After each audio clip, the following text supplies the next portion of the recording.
now, there is a session of the Dean. So please join me in welcoming the Dean. And Anant, please feel Hi. free to take over. Thanks, Neha. Good morning, guys. You have already listened to me quite a bit.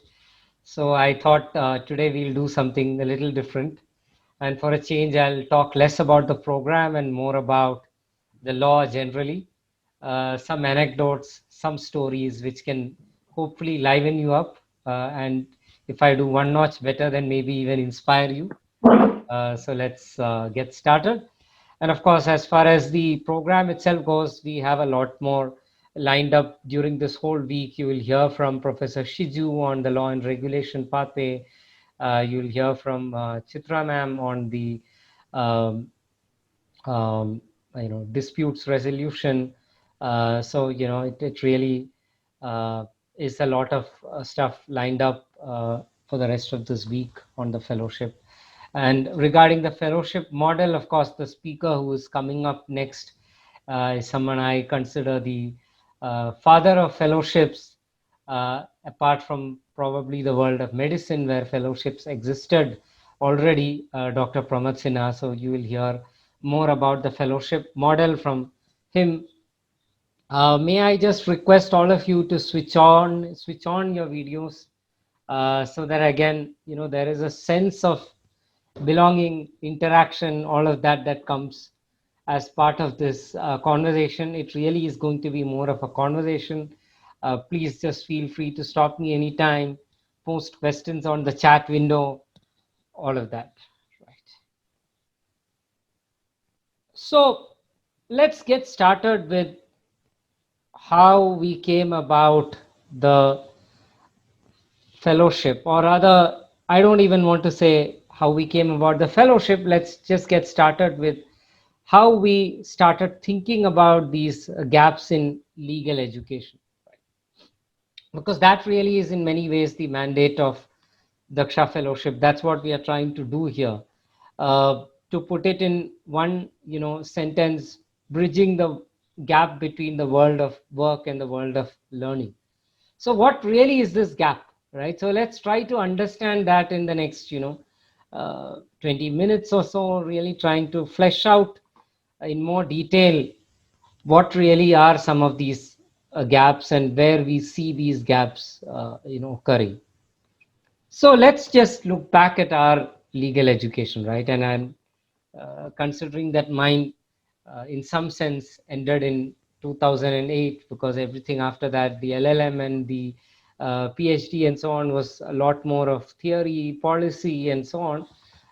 Let's just look at the traditional legal education model. Mine ended, like I said, sometime in 2007, and then each of us have sort of wrapped up our law degrees. So the first important or interesting thing about legal education is that it's heavily focused on linguistic analysis, right? And linguistic analysis often comes with its limitations. So let's take one very interesting case, right? I mean, because I look at technology policy and technology law, let's take a case that comes from that particular world. So we all remember when Bal Thackeray passed away, someone commented on Facebook, and that comment resulted in a path-breaking litigation. Why? Because the individual was charged under Section 66A of the Information Technology Act. And what did Section 66A say in material part? It basically said if you are using language which is, if I may read from the provision, grossly offensive or has menacing character, you are liable criminally under this provision. Right. And Shreya Singhal went to the Supreme Court, challenged this provision. Right. Now, what did the Supreme Court hold in this particular case? It struck down this provision. Of course, there were other provisions of the IT Act, rules, etc., which were also on challenge before the court, but let's leave that aside for a minute. The court really looked at this particular expression, grossly offensive or has menacing character, and held that this is particularly a vague and ambiguous provision, and it would lead to arbitrariness if someone is prosecuted under this provision, and therefore it has to be read down. The provision has to be read down or struck down, right? So that's what the court did. Now, why do I mention this particular case, right? I mention it as an example of the limitations of linguistic applicability or coverage. Today, when you look at this particular provision, right? I mean, the verdict came out, if I'm not mistaken, sometime in 2015 or 16. And now when you look at what's happening on WhatsApp or what's happening even on Facebook, right? The kind of conversations that we are exposed to, uh, some of us, at least I'm sure, feel that there is need for something like this. Hate speech is a very common,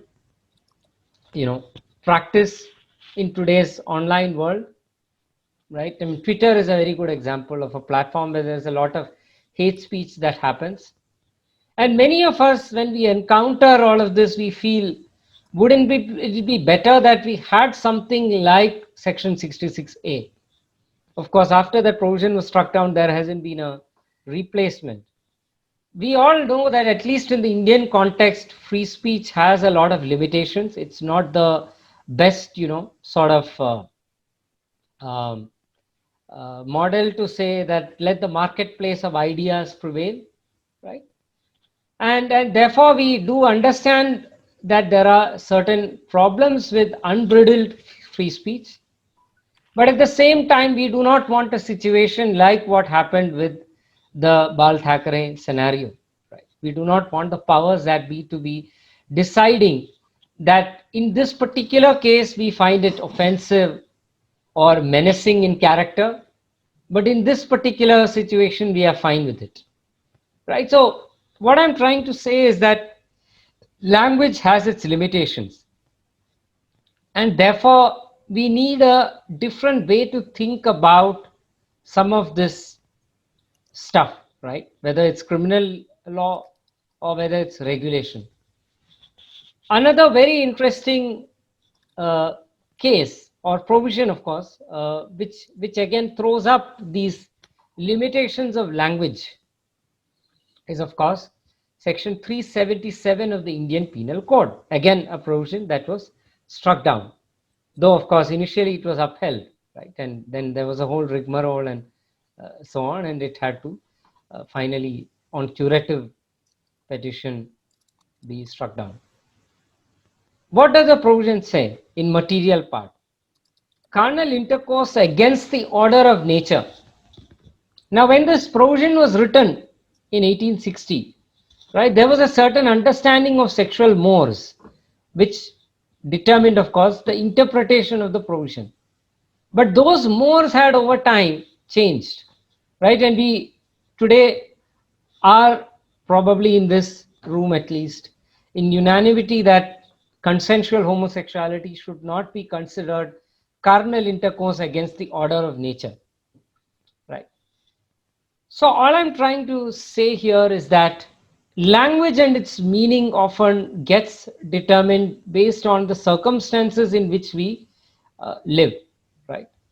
I mean, a very good example is this comparison between these two provisions, right? In the case of 377 IPC, when it was drafted, the language was perfectly fine. And today there is a problem with the language. In the case of 66A IPC, when it was drafted and applied, the language was problematic. But today there are at least some of us in this room who think that that provision and needs or find some kind of meaning, that it may have some relevance in the world that we live in today, and in a span of just 3 to 4 years, right? Because we are seeing the virality of certain kind of content, and it may not even be hate speech, it may be misinformation, it may be, offensive of certain kind, right? And trying to sort of play down other people, trying to sort of curb their voices.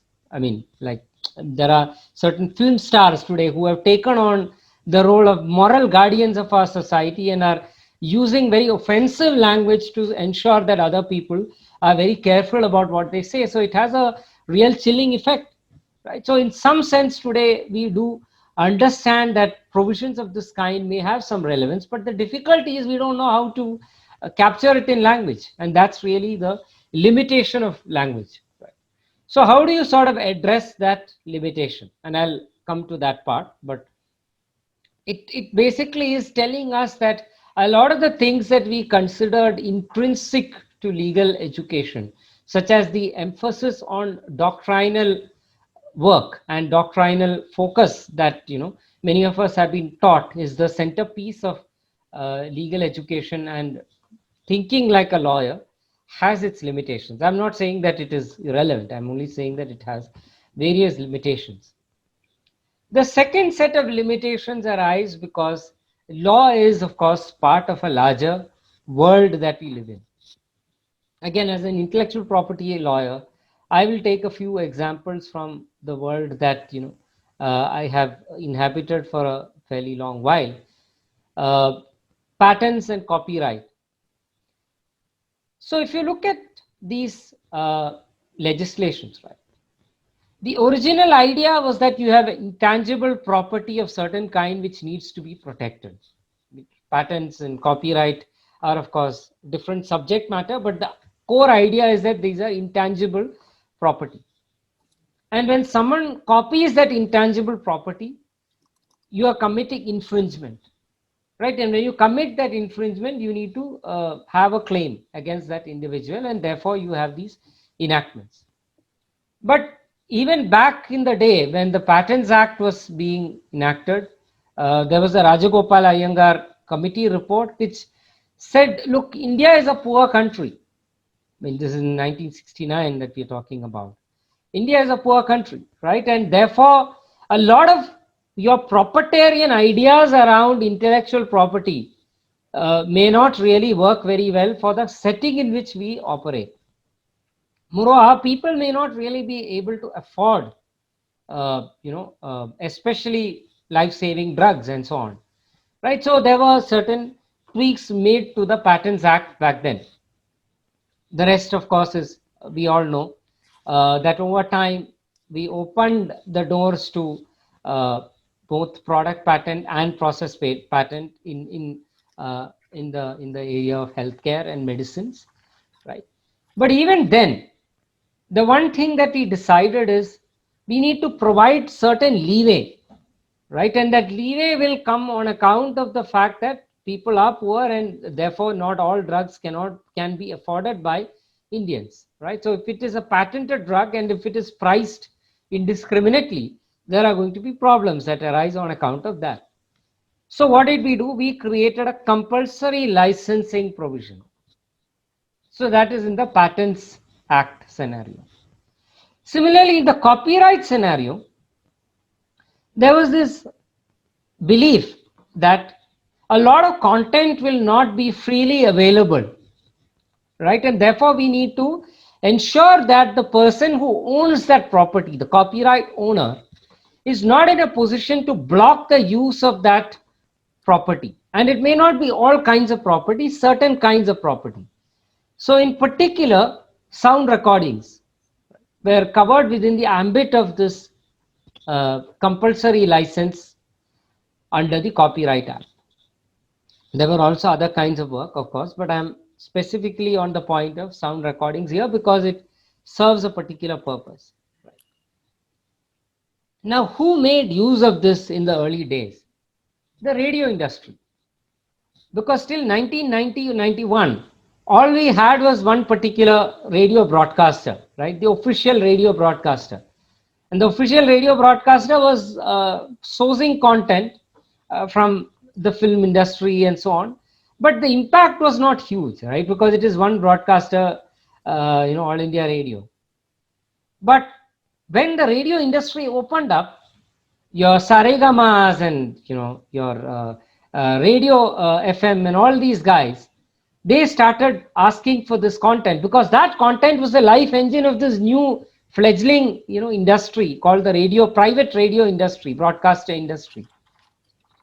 And at that point, your tips and T-Series and all your sound record labels said, we do not want to give this content on a compulsory license basis. We will negotiate, of course. We also want our content to be used. But obviously, there was a huge mismatch between the figures quoted by your T-Series and Tips and all these guys and what the fledgling radio broadcaster industry was willing to pay. So immediately the compulsory licensing provision under section 31 of the Copyright Act became a very important provision. Everyone went before the Copyright Board and filed these compulsory licensing applications, right? So in all these cases, right, when you are going under the Patents Act in the context of life-saving drugs, or you're going under the Copyright Act in the context of the radio industry, and today increasingly in the context of your Wink and Spotify and all these internet radio broadcasters, internet streaming services rather. In all these contexts, the difficulty is fixing the price. Now, the law does not give you a clear answer to all of this because it's a deeply regulatory question. And there are multiple external values that come into play. So when I say external values, what do I mean here? Let me clarify this a little bit. The law as an internal discipline has always been focused around the plaintiff and the defendant, or the appellant and the respondent, or of course in the context of criminal law, the prosecution and the defense. Of course, criminal law is a slightly different cup of tea because the prosecution represents societal interest. But usually, in all these situations that we are speaking about, right, the idea was that law is an internal discipline and there is a written law and you sort of apply that law and you interpret that law in a certain manner. So we first saw that interpretation itself has a lot of difficulties because language has its limitations. The second point I'm making is that often it is not only that interpretation, it is also considering a lot of external values, such as, do you want the radio broadcaster industry to survive? Do you want people to have access to life-saving drugs? Do you want a domestic manufacturing industry for generics to survive in the country? Do you today, in the context of today, do you want a Wink and a Spotify to grow and have access to a lot more content than lot less? Because of course, if you are negotiating on a voluntary basis, certain sound record labels may give you a content, but certain others may not. But if it's a compulsory license or a statutory license, then you get all that content. And if you have more content, we are all more incentivized as consumers to go and listen to that music. Do you want ease of transacting to, or rather, do you want transacting to be eased up, right? Like, a few days ago, a living legend passed into the ages. A lot of the songs that he has sung, Mr. S.P. Balasubramaniam has sung, we do not even know who the owner is, because many of those production companies wound up and they left. Many of those sound record labels that owned that content have left business and gone. Now, in that state of vacuum, how can a Spotify or a Wink provide that music to each of us as listeners? Now, these are not legal questions. These are really policy questions. And in many ways, these external variables will determine how we interpret the law or how we shape that law. Right? So that is another important limitation in our legal education model as well, because we are not really taught to think through these questions in a nuanced manner. The third set of questions are to do with institutional architecture. So one of the very important cases that I had worked on as a young lawyer in Mr. Datar's chamber was the National Company Law Tribunal, the constitutional challenge. And as lawyers, of course, we are articulating these constitutional challenges using the language of independence of the judiciary or separation of powers. But really speaking, these are cases or battles over institutional architecture. How should a particular body be designed, right? And what is the nature of that body to begin with? Is it a judicial body? Is it a regulator? Right? Is it sort of laying down norms for each of us to obey on a general basis? Or is it deciding cases between two particular parties that are before that body?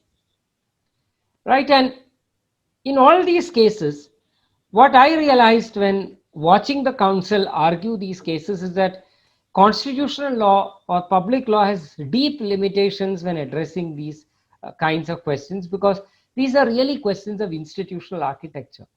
And a binary answer of whether the tribunal should be there or it should not is not really working. What is really needed is a lot of institutional architecture. And of course, the Supreme Court of the land, I mean, of India, right, does involve itself with this design. But is it the right body? Is it trained in the right manner to do this particular institutional design? Sadly not. Right. So there are many questions of institutional architecture where I feel that legal education does not really train you to think through these questions. Right? Then, of course, the final point is when you make new law, right? Do you really have the tools as lawyers to shape law, right? And are you willing, are you able to think through the consequences of the new law that you're making? I'll give you one particular example. Some of you here will be aware of the hot news doctrine and the Delhi High Court's verdict in that particular context. I will explain the doctrine, but very few of you, probably nobody here will know that the hot news doctrine, before it became a hotly contested doctrine before the Delhi High Court, actually was initially put forth by a lawyer in Tamil Nadu before the Madras High Court. When I was an intern in 2005, the BCCI approached the Madras High Court seeking an injunction over these multiple competing providers of SMS scores. So back then, SMS scores used to be a big deal. And BCCI had licensed it out to a particular player, the official SMS score provider for every cricket match that is organized by BCCI, right, or ICC. So the interesting question there was, can you stop others from watching that particular match live, taking that score and running a competing service? Right, so you have your official SMS provider, and each of us were paying, let's say 30 paise or whatever per, hours updates of scores, right? And then you have this multiple competing entities who are not paying any money to BCCI or ICC, right? And are just running this parallel service. So obviously then the vendor who is licensing says, look, why should I pay this amount of money and get this, service, right? And BCCI again wants to assert its authority over this because they are like, look, if this is one more revenue stream, right? And of course, as one of the counsel in that matter, who's a legendary lawyer, very successful lawyer in the Madras High Court, Mr. Bharat Raman, said, BCCI will license out every goddamn thing, if they can, right? Including, as he sarcastically said, the player's jersey, right? Everything these fellows will license if left to them, and they are licensing, right? The branding, basically. So this was a very interesting case, and at that point, I was working for Mr. Datar, interning with Mr. Datar rather, and we have the mandate for us was, how do you shape new law here and present this particular case to a judge where you can obtain an injunction, right? And this scenario, especially in the context of intellectual property rights, has risen many times in the past. One very interesting situation, which is well chronicled by Dr. Shamnath Bashir, because he was again back then working with Mr. Praveen Anand, is the story of the John Doe orders, right? So these are all cases where lawyers creatively craft some kind of relief or some kind of principle which the judge can bite into and give some relief, right? But the reason I mentioned the hot news doctrine is because The hot news doctrine is a classic example of creating one more intangible property to the bouquet of intangible properties called intellectual property rights. Now, can judges really, when they are shaping this kind of, common law remedy, right, or common law, in this particular case, common law property or common law ground claim, right, can they really sort of look at this particular property from all its multiple dimensions, right? Unfortunately, I feel that our legal education does not train us to think about these things in a manner where you can assess the societal implications of all of this, right? So these are some of the limitations that we felt exist in our legal education model. So then, of course, the question is, how do you address these limitations, right? And we felt that the best way to address these limitations is to start bringing, uh, a certain model of legal education, which also brings in, infuses certain public policy understanding, and understanding of, accounting, and understanding of finance. All of this, which can help us, sort of grapple with what are the external values that, lawyers need to be aware of. What are the limitations of language, and how do you sort of overcome those limitations by placing your discipline in within a larger context or framework, right? What are the sort of skills and so on that you need in order to think about institutional design and questions surrounding institutional design in a better manner? How do you, when you sort of are presenting a case before a judge, or sort of creating a particular new kind of model of legal protection, how do you think about it from a lawmaker's point of view, right, which often legal education does not train you in? So that's how the Daksha Fellowship really came about. So at this point, I'll pause. Questions? I mean, there are certain aspects of what kinds of skills you would be expected to build during the fellowship, in addition to all the specialization that we have, and which you will hear more about from me, from Chitra ma'am, and of course from Dr. Shiju today afternoon. But before that, a brief pause here.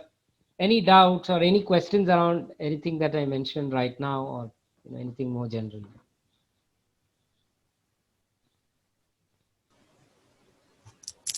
Sir, Mridul here. Hi, Mridul. Sir, we were discussing about the linguistic design. So, how to tackle this problem? You have any, headway as to how to tackle this problem, that one set of words become obsolete in the new era or something like that. So every time we need to pass an amendment to tackle that, or how to tackle it, Right, apart from policy, etc. right, Any headway? right. So one of the ways in which we have traditionally tackled this is rules, delegated legislation, right? So the general, understanding, and we have all learned this in Constitutional Law 101 or Administrative Law 101, is the policy is determined by the legislature, and the details are fleshed out by the executive. And the executive is given a certain kind of power, right? And that's where rule making becomes increasingly important. But again, how many times have we engaged with rules in our legal education? Right? How many times have we really sort of, we know the principle, we have done courses on administrative law, we have a sense of how delegated legislation works, or it is meant to work, right? That sort of division between the legislature and the executive in that sense, right? But how many times have we actually engaged with the rules any time in our legal education? Just look back. It's always the act, the substantive law, right? So rule making is a craft in itself, and today we have seen new organizations come up like Vidhi, for instance, which is doing a lot of work on legal policy, and a lot of that legal policy work is drafting rules. I mean, a very good example is the Aadhaar Act. The way the Aadhaar Act works, a lot of the details are in the Aadhaar rules, and it's not just one rules, right? It's a set of different rules. You have authentication rules, you have rules relating to sharing of data, you have security standards, rules surrounding security standards. So quite a few things there. So rules is one mechanism by which we address it, but the point to bear in mind is that linguistic ambiguity is not going anywhere. It's a part of what legal discipline entails, right? It's really more about developing a set of skills to grapple and navigate that. And I'm coming to those set of skills. So be a little patient. One set of skills is, of course, the external values that you bring to the interpretation of the law. Right? So the point number 1 and 2 are actually connected points. External values and linguistic, indeterminacy are in fact connected points, because often the linguistic indeterminacy is addressed by bringing in these external values and learning to balance these external values and presenting the best position of the law to the to the judge as your client may require you to present. Or if you are the judge, then of course it's a more complicated exercise, because you have to make that assessment not in the interests of a particular stakeholder but in the interests of society at large. Any other questions? So I wanted to ask a question, since we were talking about rules. So there are most certain times the Supreme Court gives certain guidelines, the force of law, until an act comes into picture or something, and most of the time the act doesn't come into picture. So how successful have these force of law given by the Supreme Court been in, people, how many times have they been adhered to, or are people only interested in looking at acts and then following them? Right. So basically, the power under Article 142 to sort of lay down rules, it is, or to do actually, I don't know why I said that. It's a, slip really, because it doesn't say to lay down rules. It says, to do complete justice, right? And that has in some sense become the power to lay down rules, and there are elaborate rules often laid out. Now, there are mixed views about how successful that power has been in terms of regulating conduct. So one view which a lot of scholars take is that, and there is a book, if you guys are interested, Anuj Bhuwania has looked into some of this, work, but there are other scholars as well. I mean, there's a lot of work around PIL jurisprudence of the court, and Professor Mahesh Menon is in a better place to tell you about that, because he's more of a public law person than I, but we all know some of this literature. So that is one view which says that it has not been very effective, right? That it is not a very effective model of governance. I use the word governance very cautiously, but I think the court is attempting governance there, and the court is not in the best place to do that governance. But there are some scholars who have also done some very interesting work on understanding how the court is really actually doing this, right? And there are scholars like Susan Osterman, for instance, who has written a chapter on regulatory pragmatism in this book, Regulation in India, Design, Capacity and Performance, which was edited by Dr. Khosla, among others, who addressed you yesterday and who's going to teach you. And in that chapter, Dr. Osterman argues that there is a method to the madness. And she says that the court is actually doing what she calls regulatory pragmatism. And by that, what she means is, in certain cases, the court applies certain bans, like smoking in public, right? And the court understands that over time it has not worked.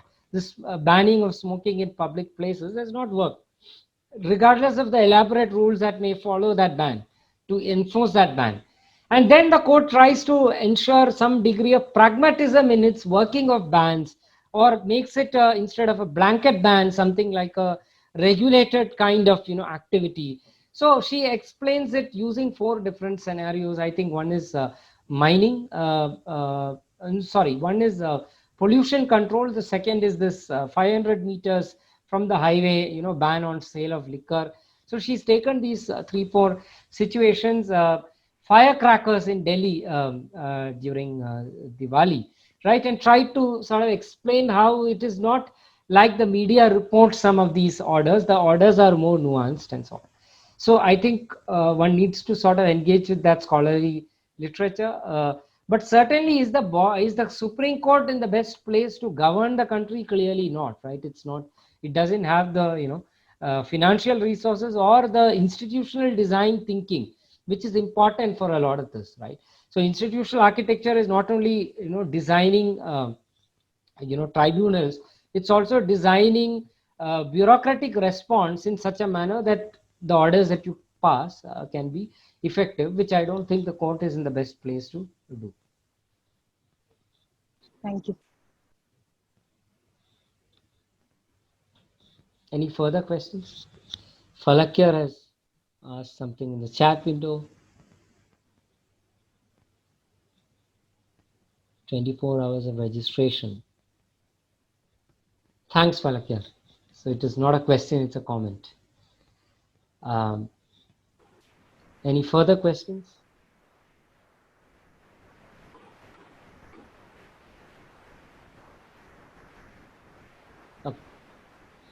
So for now, we will assume that you have more questions, but you're holding on to it till the end of the session. We have another 15 minutes or so. So let me take the time to talk a little bit about the skills that may be required to address some of this, or forget this element, the skills as a lawyer, right? Now, a lot of Daksha is around the specialization that we have spoken about, the pathways, and we will hear more about that both in the orientation week and definitely much more during the program itself. But there are certain general skills that lawyers need, right? And I don't want to get into lecturing mode. I just want to share some light anecdotes. So there was a legend of the Madras High Court, Mr. V.P. Raman, Senior. There is V.P. Raman Junior, who's practicing now, who's also a very good, capable lawyer. So Mr. V.P. Raman Senior was a legendary lawyer because he was known for his clarity of thought, which then translated to brevity. All of you are aware of Mr. K.K. Venugopal, who's the current Attorney General.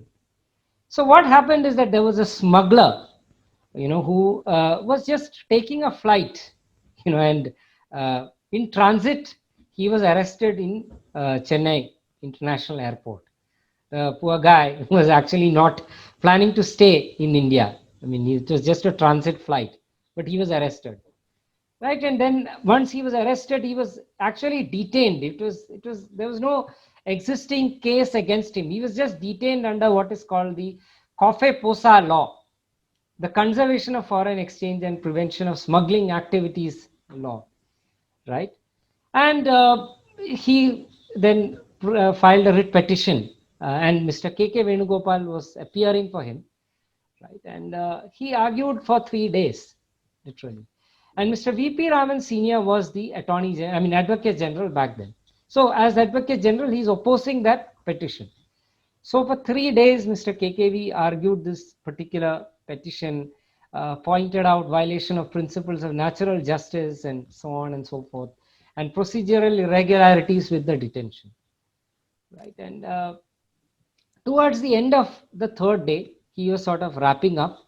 Mr. KKV was sort of wrapping up, and the judges were about to get up and leave because it's almost end of the day.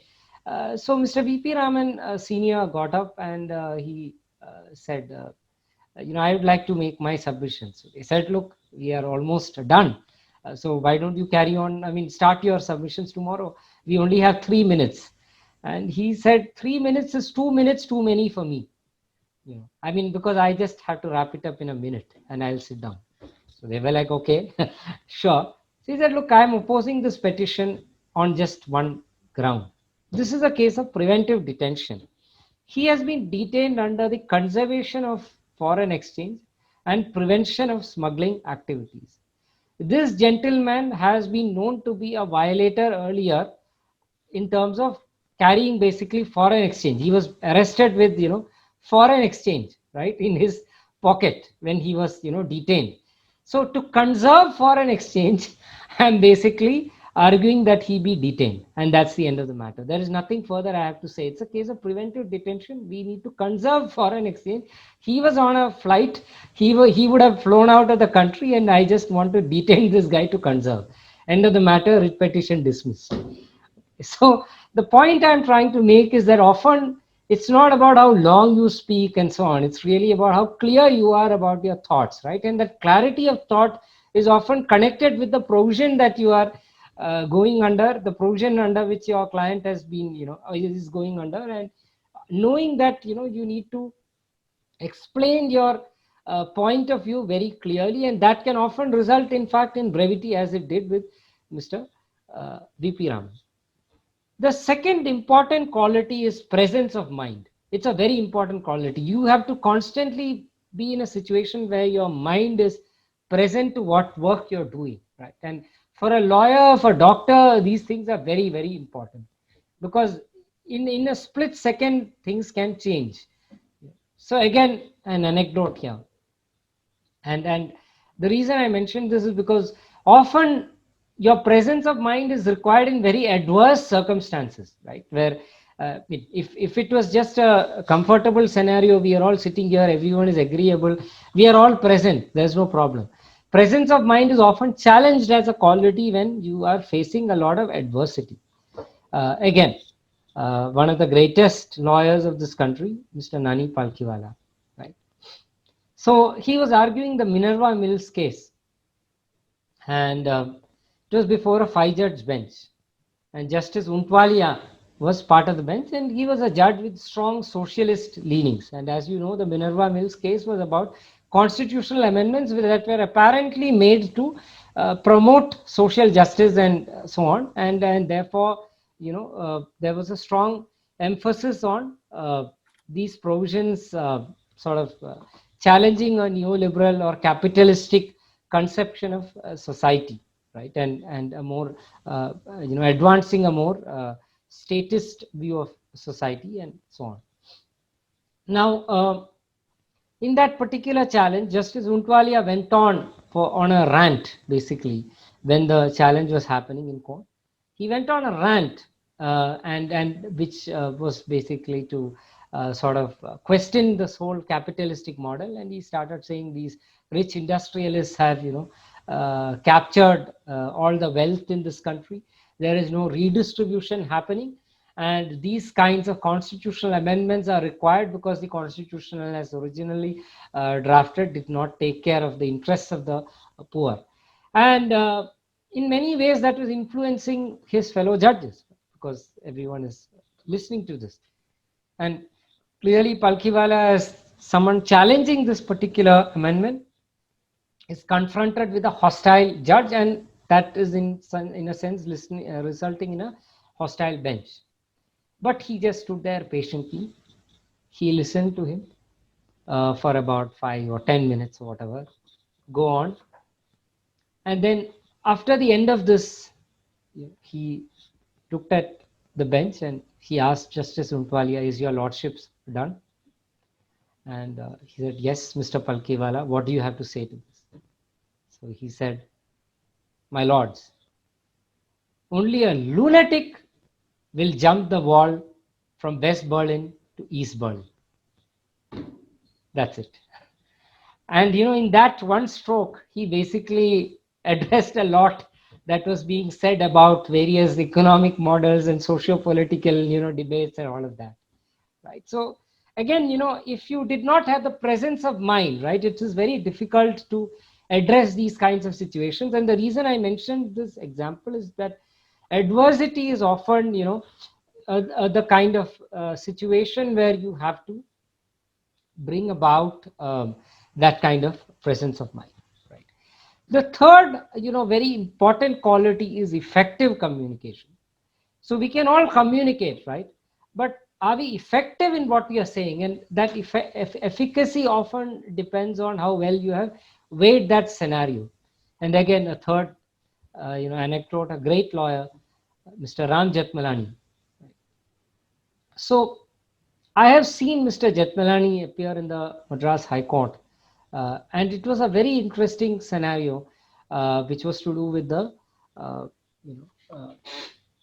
Nalini case. So I hope all of you here know who Nalini is. For those who do not, she is one of the people who have been sentenced to life, um, or rather was initially sentenced to death, for this Rajiv Gandhi assassination. Right. So Mr. Jethmalani is appearing in that particular case before the Madras High Court, and the occasion is really solemn, right? Because the basic question was that, can delay in carrying out death sentence be an extenuating circumstance, and therefore should the death sentence be commuted to life imprisonment?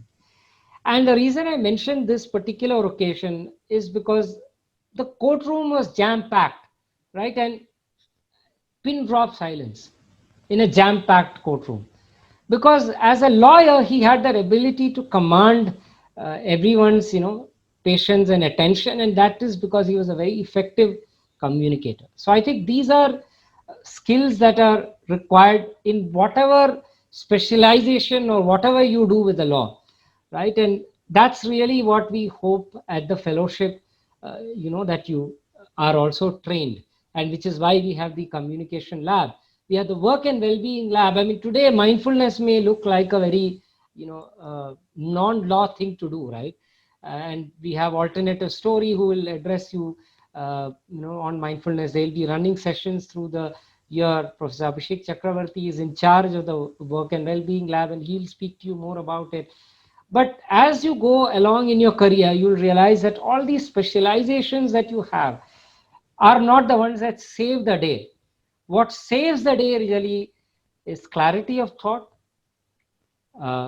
presence of mind, and effective communication, right? And all these are very, very important for a lawyer, in addition to, of course, ability to spend long hours at work, read a lot of information, process it, and so on.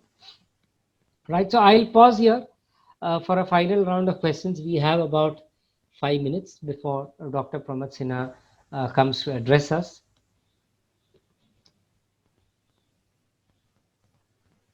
So I think there is a comment here. So, if I may, it's kind of a question which I might be walking into the dark.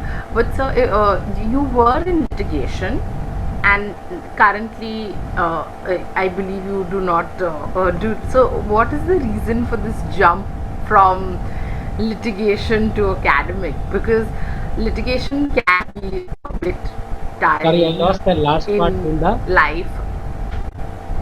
Sorry. I'll repeat. Just wanted to know as to why the jump from litigation to academics. Just wanted to know your perspective and your point of view in that jump.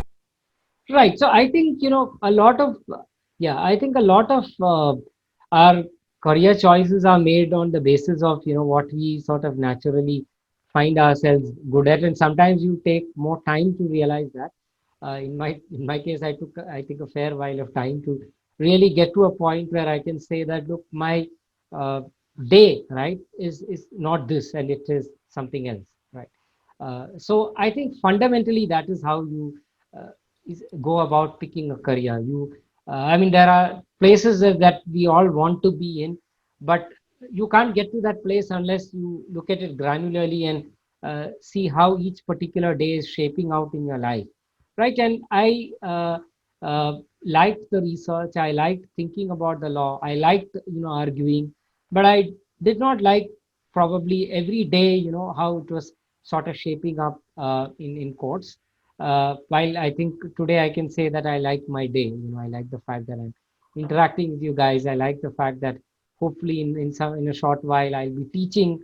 So I think it really is a question of what each of us want our day to look like. Thank you, sir. That's actually very correct. Thank you. Sir, if I may ask, Sure. if I'm not mistaken, probably you had an experience with the Carnage India think tank. If you could share your experiences and about how to go about think tanks. Sure. So Carnegie was set up in 2016 when I came back to India. It's around the same time, so coincided in many ways. Carnegie is a foreign policy think tank primarily, but they set up a technology and policy, division, and I was heading that, and we started, working around tech law back then.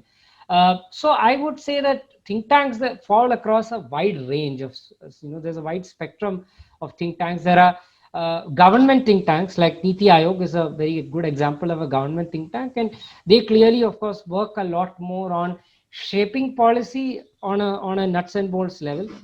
Then there are external think tanks that do a lot more government work, like Vidhi is a very good example.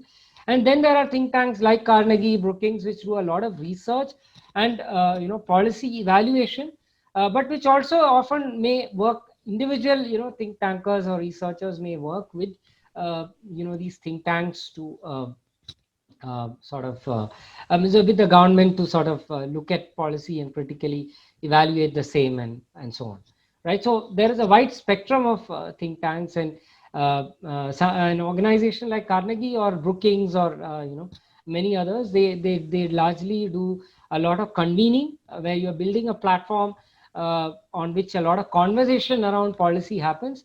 You do white papers, you do policy briefs, and then you present that to the government in the hope that that will be factored in when they look at re-evaluating policy. And some of it has happened, like data protection law is a very good example, where the Sri Krishna committee took a lot of stakeholder views, and many think tanks presented their views, and including even the current version of the bill.